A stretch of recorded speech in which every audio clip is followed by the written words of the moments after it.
Good morning guys. So eto welcome sa isa na naman video today guys. Medyo makulimlim tayo ngayon. Ayan. Kasi may bagyo. Pero malayo pa naman dito sa atin.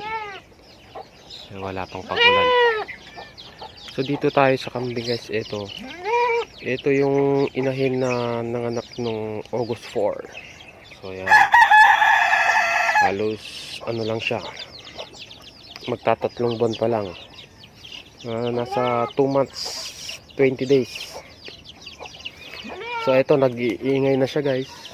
Kagabi pa to nag-iingay.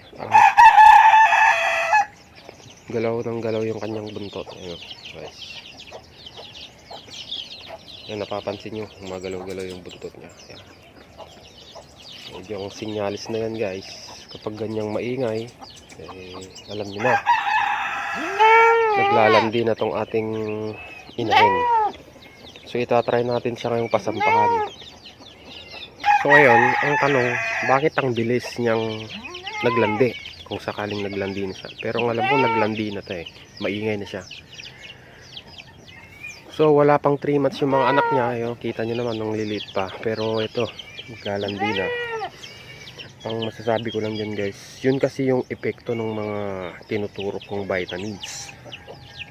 So may vitamins kasi doon guys na pampalande. So ayun, siguro yan na yung umiepekto na yung mga vitamins sa kanya. So since naglalandi na, sayang naman kung hindi natin pasasampahan. Malaki na tong mga anak niya at marunong nang kumain ng damo. So pasasampahan na rin natin. Meron naman tayo dong maliit na, may barako tayo doon. Nasa 8 months siguro. Yun na lang yung papasampa natin dito. So kunin na natin. So ito yung tinutukoy ko guys. Yan, 8 months. Nakita ko to nung isang araw, sinampahan din tong mga mga dumalaga natin dito. Yan. So, itratry natin dito kung kaya niya.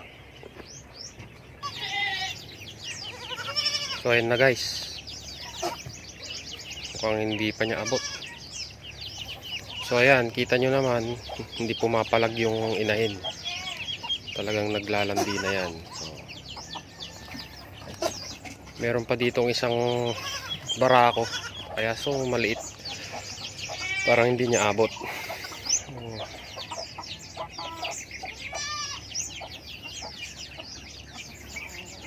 Maliit kasi itong ating mga barako guys Tsaka may kalakihan itong inahin. So nahihirapan. So kailangan tulungan natin to.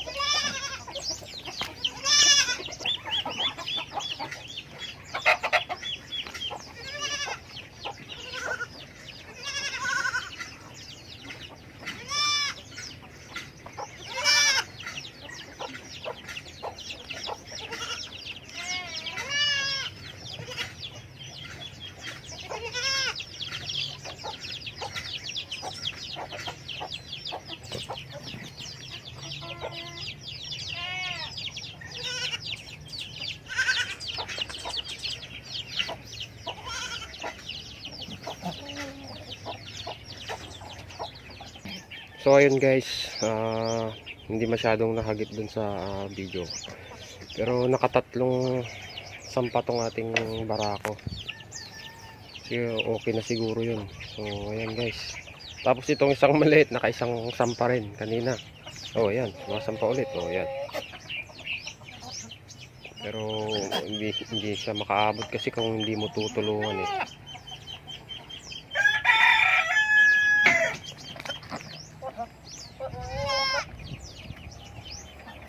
So tulungan natin. Medyo ipapaba natin itong. Ayan. Sige. Sige. O yan. Ayan. Ayan. Nakuha ba? Ayan. So ayan guys. Okay. Ito na naman yung ating aabangan. Ayun.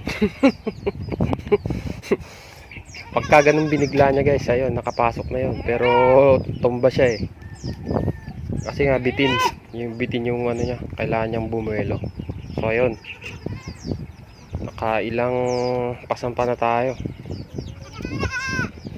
So ngayon October, kung hihintayin natin yan 5 months, nasa March ulit ang anak nito.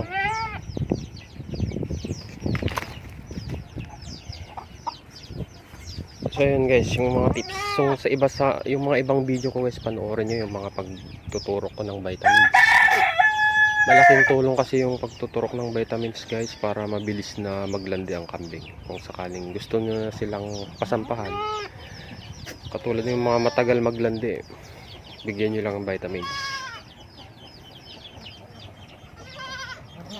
So nandito na lang yung video natin guys, and sana na may natutunan kayo sa video ko.